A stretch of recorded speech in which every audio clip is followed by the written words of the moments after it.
Friends, आप सभी का स्वागत है हमारे चैनल पे। आज के इस वीडियो में हम कक्षा 7वीं हिंदी विषय का 100% रियल क्वेश्चन पेपर देखने वाले हैं, कक्षा 7वीं का। ठीक है, आपको इसके लिए क्वेश्चन पेपर अलग से प्रोवाइड किया जाएगा। उसके साथ ही आपको एक आंसर शीट भी मिलने वाली है। जिन स्टूडेंट्स ने आंसर शीट नहीं देखी है उनको कैसे भरना है, फिलअप करना है, तो आंसर शीट भी मैं यहाँ पर आपको बताने वाली हूँ। ठीक है, आंसर शीट में क्वेश्चन के लिए जैसे आपके 1 से लेकर 5 तक तो जो है बहुविकल्पी सही विकल्प रहेंगे। उसके बाद जो 6 से 10 रहेंगे वो आपके रिक्त स्थान रहने वाले हैं। और बाद के बाकी 11 से 16 जो है अति लघु उत्तरी, उसके बाद में लघु उत्तरी और बाद में दीर्घ उत्तरी। ठीक है, कुछ आपको जो है 21 से 26 या 22 से 26 कुछ रहने वाले, तो वे हम देख लेते हैं आंसर शीट में कैसे आएंगे।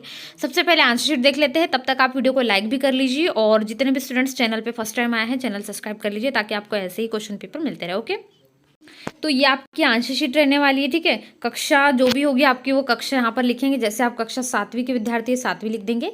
कल आपका हिंदी का पेपर है तो हिंदी लिख लीजिएगा।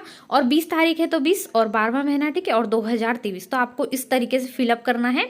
इसके बाद में अपनी समग्र आईडी यहाँ पर देख के भरेंगे और उसके बाद में आपका यहाँ पर नाम भी है। ठीक है, विद्यार्थी का नाम आपका जो भी नाम हो, ठीक है, अजय, मीना, जो भी नाम हो यहाँ पर नाम लिख लीजिएगा। और माता का नाम यहाँ पर आ जाएगा, समग्र आईडी नंबर देखकर भर लीजिएगा और पिता का नाम। ठीक है, इतनी आपको चीज़ें इसमें भरना है। इसके बाद में जो है ना आपको यहाँ पर देखिए अधिकतम अंक कितने हैं जो यहाँ पर आपके टीचर वगैरह भरेंगे इसको जांचने के बाद में।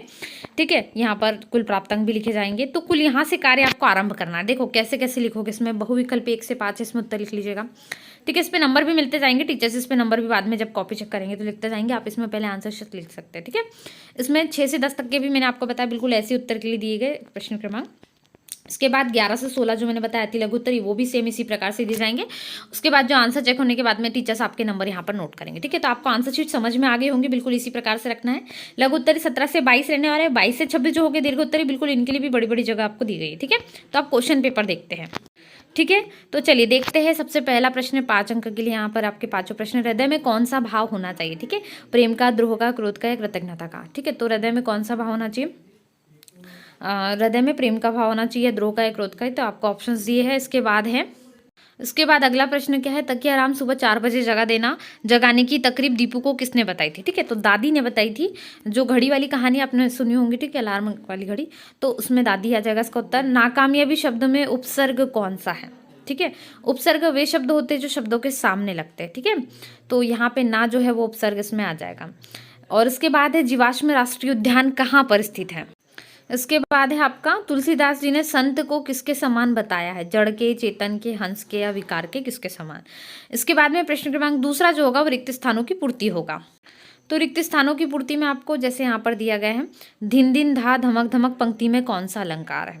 इसके बाद हरियाली की रानी किसे कहा गया है? कृष्ण बलराम को क्या कहकर बुलाते थे? दाऊ कहकर बुलाते थे। ठीक है, 1 रुपए का सिक्का पाने पर जादूगर क्या हो गया? और ज्ञानदा अपनी बातें किस में लिखती थी? अपनी डायरी शायद है उसमें लिखती थी। इसके बाद क्या है?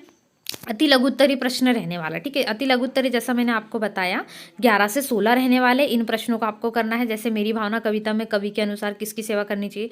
दीपू को किस चीज की चिंता थी? और मेरी वसीयत पाठ से नेहरू जी की कौन सी भावना झलकती है? मेघ बजे कविता में किस ऋतु का वर्णन किया गया है? अवंतिका नगर को वर्तमान में किस नाम से जाना जाता है? और रानी कमला कर्मावती ने हुमायूं को राखी क्यों भेजी? ठीक है, तो 11 से 16 ये प्रश्न हो गए आपके। और इसके बाद में जो 17 से लेकर 22 तक के रहने वाले हैं, ये प्रश्नों को देख लीजिए, लघु उत्तरी प्रश्नों की श्रेणी में आएंगे। ठीक है, तो लघु उत्तरी प्रश्नों की श्रेणी में कबीरदास ने बुराई करने वालों के लिए क्या कहा है? करत करत अभ्यास के जड़मती होत सुजान, रसरी आवत जाते सिल पर परत निशान। ठीक है, इस भाव स्पष्ट करना मतलब निरंतर अभ्यास करने से हम सभी प्रकार की कठिनाइयों को दूर कर सकते हैं। ठीक है, डॉक्टर कलाम ने किस वाक्य अर्थ को पूरी तरह अपने जीवन में उतारा है? कविता के आधार पर गौरैया के स्वभाव की 3 विशेषताएं लिखे। ठीक है, सुभाष चंद्र बोस का नारा क्या था? पाठ के आधार पर रानी अहिल्याबाई के चरित्र की 3 विशेषता लिखना। ठीक है, अहिल्याबाई के बारे में। इसके बाद जो अगला प्रश्न है आपका दीर्घोत्तरी प्रश्न है। प्रश्न क्रमांक 23 से 26 से अपने प्रिय खेल पर 10 वाक्य लिखिए। किन्हीं 2 महापुरुषों के चित्र चस्पा कर उनके बारे में 5-5 वाक्य लिखना है। ठीक है, मध्य प्रदेश के राष्ट्रीय उद्यानों और उनके जिलों के नाम, किस जिले में स्थित है, कौन सा राष्ट्रीय उद्यान, ये लिखना है। और मध्य प्रदेश को लघु भारत क्यों कहते हैं ये भी आपको बताना है। ठीक है, तो ये कुल मिलाकर आपका जो है 100% रियल क्वेश्चन पेपर है कक्षा 7वीं हिंदी का। आप इसकी PDF भी डाउनलोड कर सकते हैं। PDF डाउनलोड करने के लिए गूगल पर आना है। गूगल पर टाइप करना है, गूगल पर आकर टाइप करना है ARF इंडिया .com, ठीक है, ये टाइप करना। उसके बाद में अपनी क्लास टाइप कर लीजिए। जैसे कि 7th हिंदी पेपर है तो 7th हिंदी पेपर सर्च कर लीजिए। उसके बाद सर्च पर क्लिक कीजिए, एआरएफ इंडिया की वेबसाइट खुलेंगे, उस पर चल जाइए। तो ये जो पीडीएफ आप देख रहे हैं ना, ये कक्षा 7वीं हिंदी की आपको आंसर सहित आपकी पीडीएफ डाउनलोड हो जाएंगी, ठीक है। तो बहुत ईजी प्रोसेस है, जल्दी से जाकर पीडीएफ को डाउनलोड कर लीजिए। तो चलिए मिलते हैं ऐसे नए वीडियो को लाइक कीजिए। आपका कक्षा 7वीं हिंदी विषय का प्रश्न पत्र मैंने आपको बताया, ठीक है। ये पूरी पीडीएफ आप डाउनलोड कर सकते हैं airfindia.com से। ओके, तो फटाफट से जाइए, पीडीएफ को डाउनलोड कर लीजिए। वीडियो को लाइक नहीं किया अभी तक तो लाइक कर लीजिए। मिलते हैं नए वीडियो में। Thanks for watching.